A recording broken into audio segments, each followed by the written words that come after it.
Just want to send a big shout out to the class of 2020, especially those brave CSEC and CAPE students who are now writing exams that may determine their future careers. The exams commenced yesterday and will conclude in August.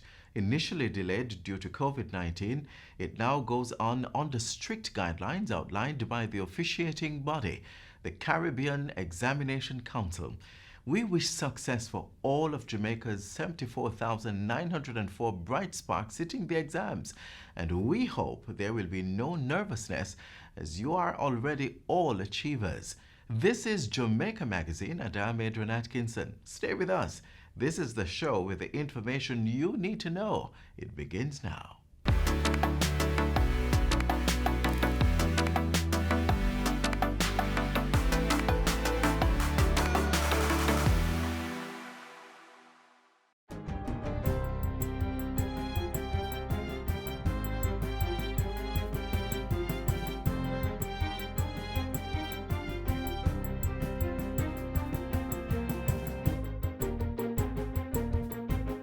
Good day, I'm Lorraine Mendez and this is your JIS News for Tuesday, July 14. The Ministry of Health and Wellness is assuring that it will continue to test all suspected cases of COVID-19 in line with its own surveillance protocols and WHO guidelines. That assertion comes from Chief Medical Officer Dr. Jacqueline Bisesa-McKenzie. We are not testing less in terms of testing suspected cases. Several weeks ago, the WHO Director General spoke about test. And what he said was test all suspected cases. Suspected cases are cases that meet the case definition. And we are not stepping back from that. We are ensuring that all persons that have respiratory symptoms or other symptoms suggestive of COVID-19 are tested. Dr. Bisesa-McKenzie was speaking at the Health Ministry's recent virtual media update. She explained that the ministry was cutting back on the wholesale testing of persons who arrive in the country with no symptoms. This, she said, was so they could maintain the supply of testing reagents, testing kits, and swabs necessary to manage cases effectively. We need to have those capacities and we would put ourselves at risk. We cannot afford to utilize our resources at the ports of entry, testing persons that have no symptoms, while it is that within country, if we have cases popping up, we're not able to manage our outbreaks. Meanwhile, 107 additional community health aides will be employed to assist in the continued fight against COVID-19 in St. James. Minister of Health and Wellness Dr. Christopher Tufton made the announcement at a recent COVID-19 sensitization session held at the Norwood Basic School in Montego Bay. He says these health aides will boost the existing cadre of workers carrying out active field surveillance in the parish. Over the past 6 months, 200 temporary health workers have been employed in St. James at the primary level to fight dengue and COVID-19. More than 35,000 visitors have vacationed on the island since the phased reopening of the tourism industry on June 15. The latest tourism figures were announced by Portfolio Minister Edmund Bartlett during a press briefing last Friday. We expect to have another 30 or so thousand at the end of July. And that would bring us somewhere in the region of about $80 million foreign exchange. And that's a start. The island's borders were closed to international guests on March 24 as part of measures to contain the spread of COVID-19. Minister Bartlett says the tourism industry COVID-19 protocols, which were developed to safeguard workers and visitors, will be reviewed periodically to ensure the processes follow prescribed prevention guidelines. The Ministry of Labour and Social Security has acquired 2 mobile units to bring its services to underserved communities in rural areas. Portfolio Minister Mike Henry commissioned the units into service during a recent ceremony at the ministry's downtown Kingston offices. The air-conditioned buses have been outfitted with office areas, a client number tracking system, public address system, and sanitizing stations. They were retrofitted at a cost of approximately $25.5 million with funding from the government and Inter-American Development Bank, the IDB. The ministry is now able then to deliver to the essential services offered remotely to citizens located in every nook and cranny. The buses will primarily be utilized to promote the Program of Advancement through Health and Education PATH and the National Insurance Scheme NIS. Meanwhile, the Labour and Social Security Ministry is also retrofitting a mobile unit to deliver the services of the Early Stimulation Program to children in rural communities. Permanent Secretary Colette Roberts-Risden says the bus is being specially retrofitted so a physiotherapist can do assessment of the children with disabilities. It will also allow for conducting sessions with the parents to teach them how to stimulate the motor skills for children with disabilities. The Early Stimulation Program provides intervention for children from birth to 6 years old who have developmental disabilities. Its services are currently concentrated in Kingston, St. Andrew, St. Catherine, and Portland. And finally, government has set aside an additional $528 million to spend on water projects impacting more than 45,000 Jamaicans. Minister without portfolio in the Ministry of Economic Growth and Job Creation, Daryl Vaz, says the funds will complement the $795 million that has been budgeted for the Rural Water Supply Limited. A major wayside black tank program to immediately address drought-stricken communities is also underway, while the program in schools and catchment tank rehabilitation also continues while addressing both the drought and COVID-19 challenges. Minister Vaz was addressing a recent press conference to update the country on the state's efforts to ease the ongoing dry spell. Predictions from the Met Office suggest that for the next 2 to 3 months, severe drying across the island will continue. To address this, Minister Vaz says Cabinet is perusing a submission seeking emergency funding for the trucking of water to areas most affected.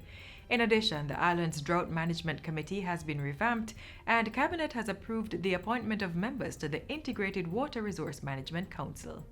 The establishment of the IWRMC seeks to facilitate broad-based consultation among key stakeholders for matters related to water and water-related resources. And that's it for JI's News Today. I'm Lorraine Mendez. Thanks for watching.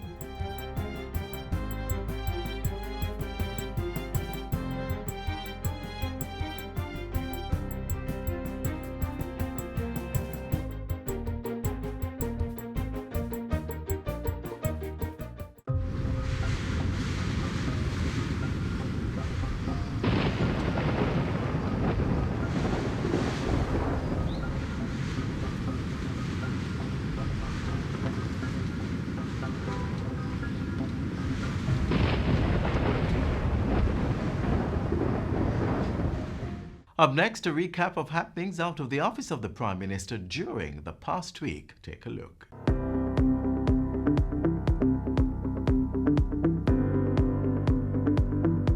Augustown declared a zone of special operations. Prime Minister issues tablets to schools and opens Gale Police Station and Civic Centre. You're watching Jamaica House Weekly. I'm Anthony Morgan.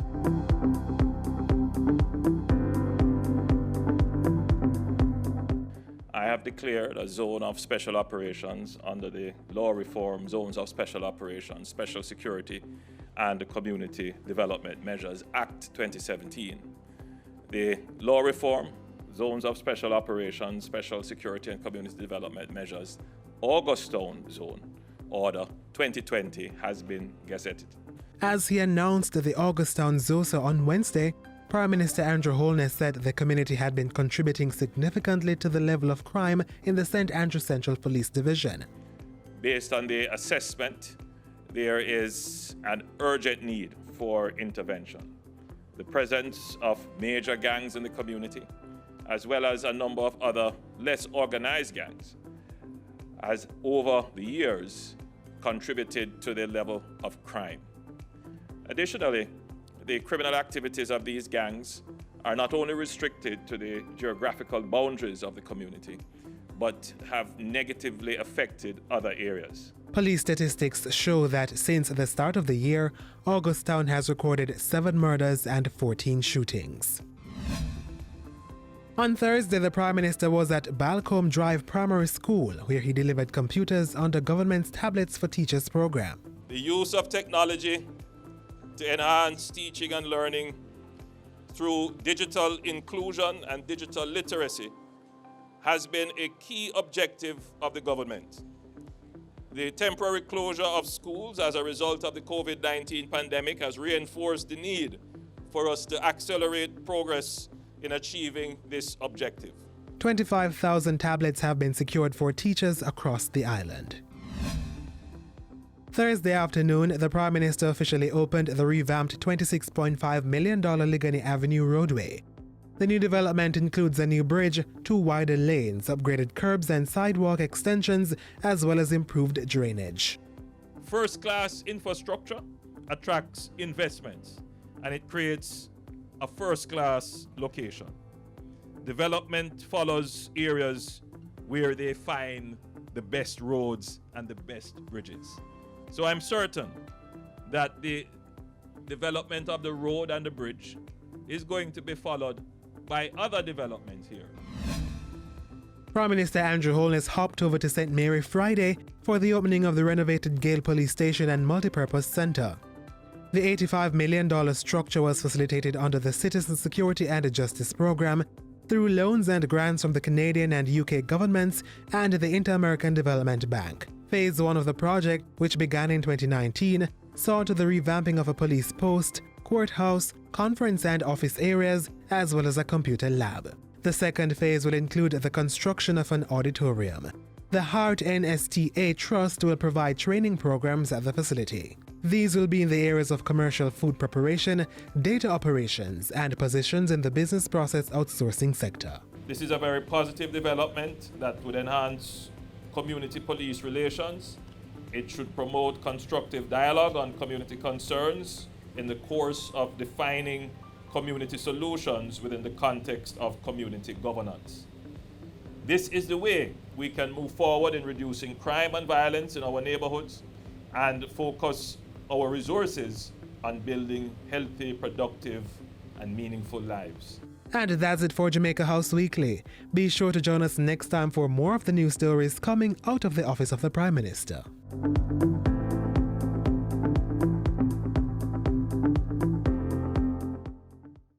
Jamaica Social Investment Fund, JSIF, celebrating over 20 years of investment in community development. JSIF has forged relationships with international funding partners as well as private and public sector entities. Let us continue to invest to reduce vulnerabilities. Let us build our social capital and resilient infrastructures to ensure full participation in Vision 2030. JSIF, investing for community development. Tourism Minister Edmund Bartlett recently unveiled a range of projects government will be implementing within the industry this fiscal year. Let's see what they are. Mr. Speaker, there is no question that tourism has been hard hit. Now we have something we've never seen before, COVID-19, that is hitting us. But I'm telling you today that the resilience of tourism will go through this period, manage, recover, and thrive afterwards. The Ministry of Tourism has laid out ambitious plans for fiscal year 2020-2021, which include improved conditions for industry workers, as well as continued arrivals to the country. Initiatives to be fulfilled, even though tourism has been hit by a pandemic.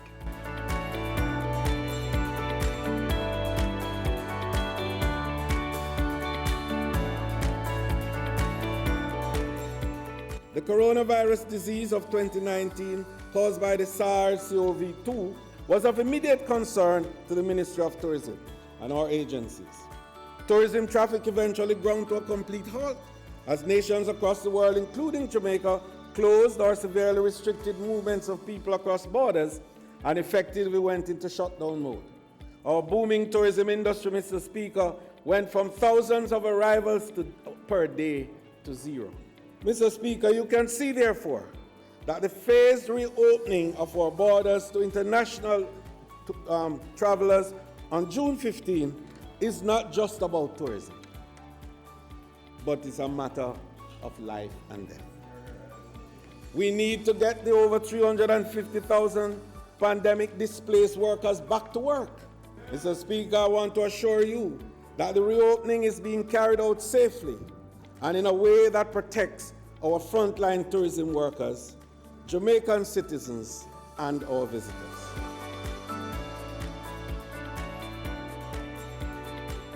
In April, we established the COVID-19 Tourism Recovery Task Force with public-private sector collaboration consisting of key stakeholders from the tourism sector, Ministry of Tourism, the agencies of the ministry, and several other groups, and including also the opposition spokesman on tourism and a representative that he named to the task force. It is supported by two working groups, one for general tourism and the other for cruise tourism, and a secretariat. Mr. Speaker, our protocols have received the World Travel and Tourism Safe Travel stamp of approval and put Jamaica as one of the 3 top countries in the world to have come with a comprehensive protocol for the opening of tourism in the world.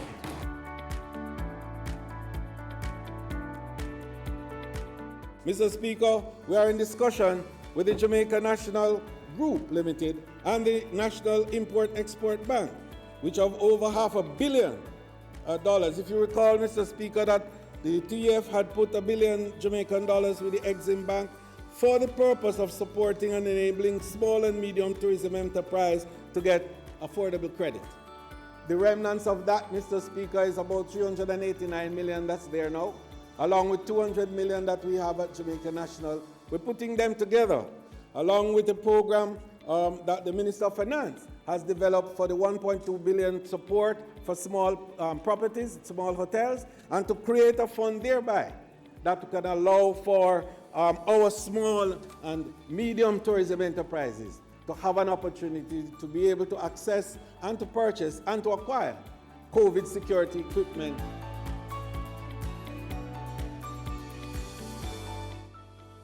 One of our strategies for plugging leakages in the tourism sector is to strengthen linkages between tourism and other productive sectors, especially manufacturing, agriculture, and of course to promote import substitution. So we continue to envision the way forward for tourism linkages.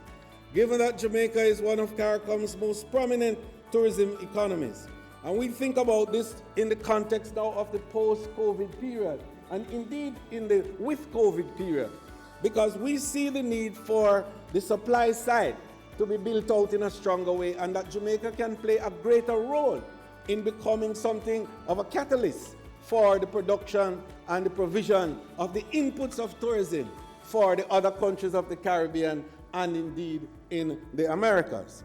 And so we have the vision, Mr. Speaker, that we are immediately working on, even during this with COVID period, to develop its agriculture and agro-processing potential, and to make us a big hub, and we are calling it the Jamaica Tourism Supplies Logistics Hub.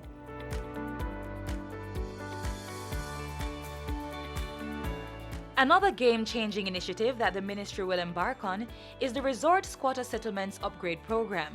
It supports the regularization of 535 households in Grange Pen, St. James. The residents of the community, situated in close proximity to top-rated hotels, will receive assistance through land titling, as well as infrastructure upgrades.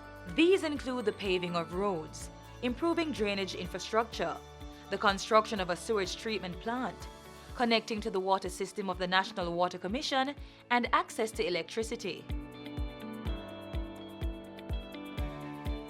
Beyond COVID-19, the Tourism Ministry is pushing Jamaica to be the heartbeat of the world, positioning Jamaica as a global leader among travel destinations, while strengthening the capacity of its stakeholders.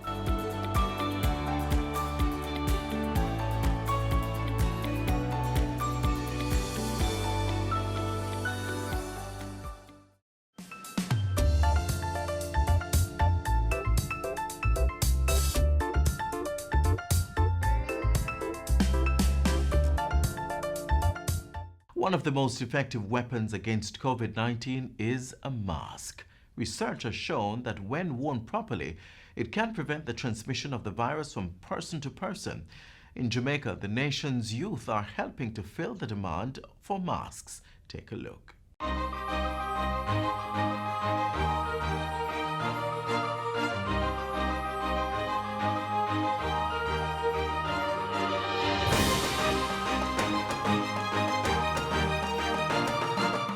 I graduated from Hope and fashion design level 2. I'm currently studying fashion design in level 3 at the moment. The course is about to finish March 31st, and it was put off because of the coronavirus. So now I'm here making masks. I'm here day on almost every single day, trying to make a mask, at least 100 masks to supply. So each day I'm here working.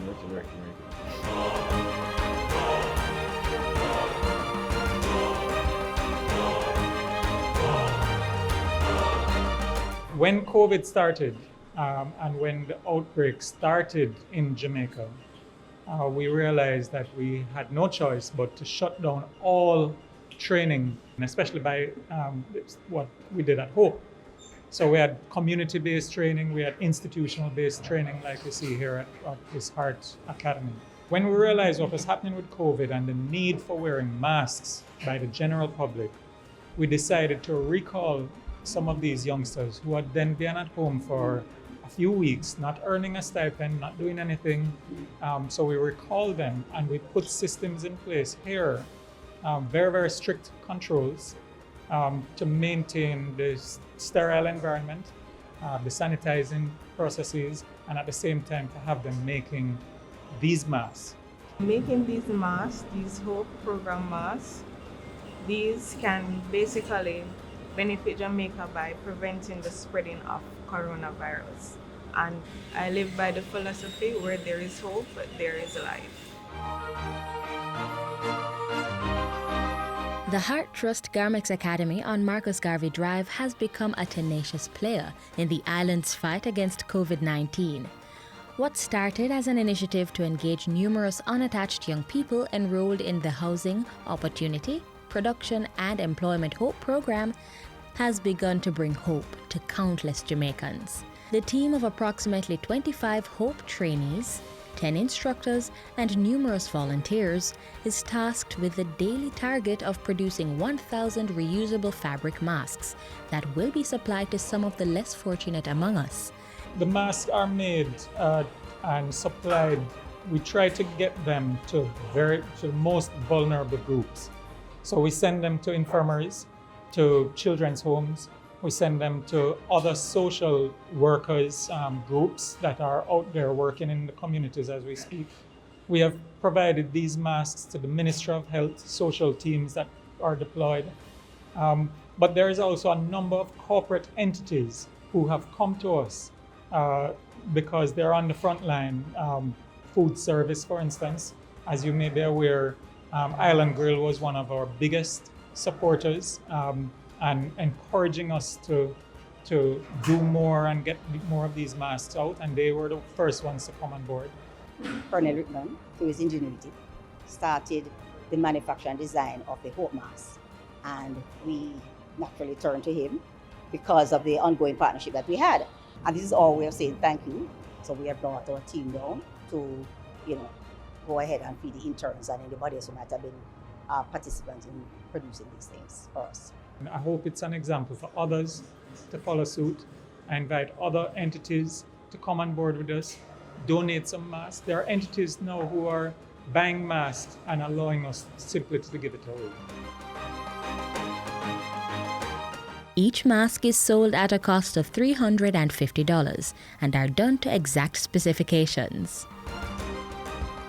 We reach out to the Bureau of Standards as well as the Ministry of Health to look at various materials, look at various makeup and the design of the mask.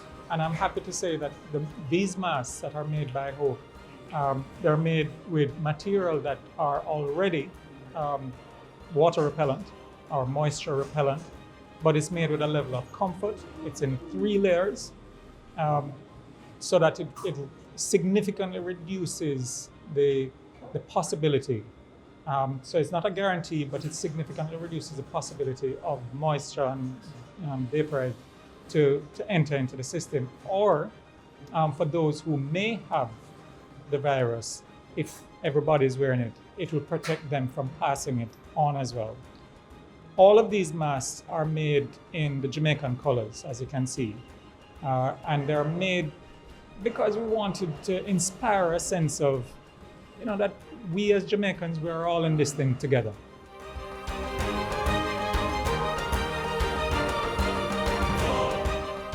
The masks are made by these young persons who would otherwise have been doing nothing at home. So they're earning a bit of a stipend whilst they're making these masks. They're doing something good for the country. They're in their own way, they're contributing, they're giving their own service back by contributing, making masks, albeit for a small stipend. Starting a program changed me. Right now, I want to become the best fashion designer there is, if there's such thing. And I'm just here working to the best of my ability to gain more experience and strengthen my skills, and just let it take place from there. The stipend is the starter for me. So the stipend basically started me. So now I own my own business, and the business name is For Your Glory Design.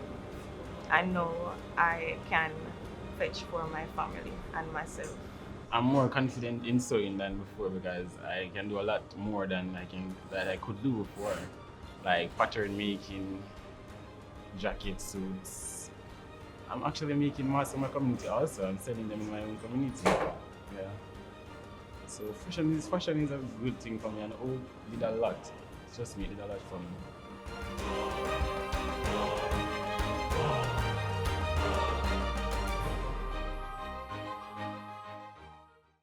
195 countries in this world, and there's no place I'd rather be.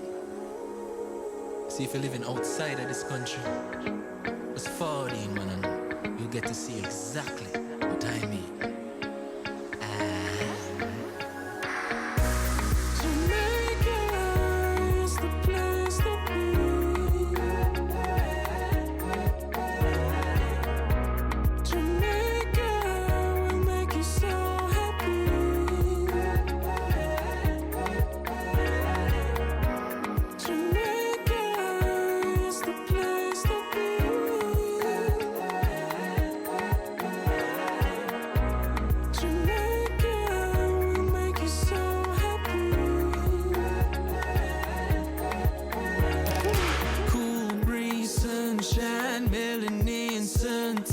We can chill on the beach.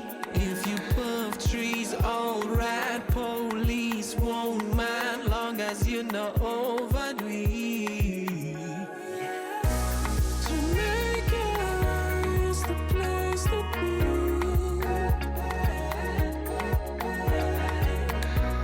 Jamaica will make you so happy. White, Chinese, Indian too. We no response to your give praise to. Good a Christian, Muslim, atheist, Rasta. We are still one, yeah, we still live good. Love we can spread the eternal mood, and the woman them enough you can pick and choose. Could a slim to the bone, or them big and them round, and the whole of them are hot, yeah, them beautiful. Reggae dance all nothing move to the bass. Fun never done, could a night, could a day. Grab a beer, drink rum, lone vibes in a brain. Bolt when the race, but a bob set the pace. Yeah, I get it better, yo. Try not make the time run out. Buy a plane tickets, I go on a boat, you better go, guys. Jamaica is the place to be.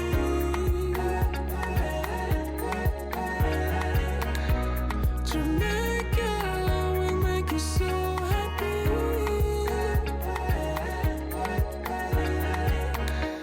Jamaica, I love Jamaica.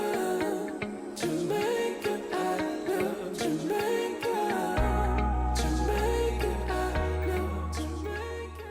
The show has come to an end, but only on your television screen. Do join us online on Facebook, Instagram or YouTube for more features on a variety of issues. Then again tomorrow at the same time on this same station, we'll have more updates for you. Until then, I'm Adrian Atkinson. Walk good.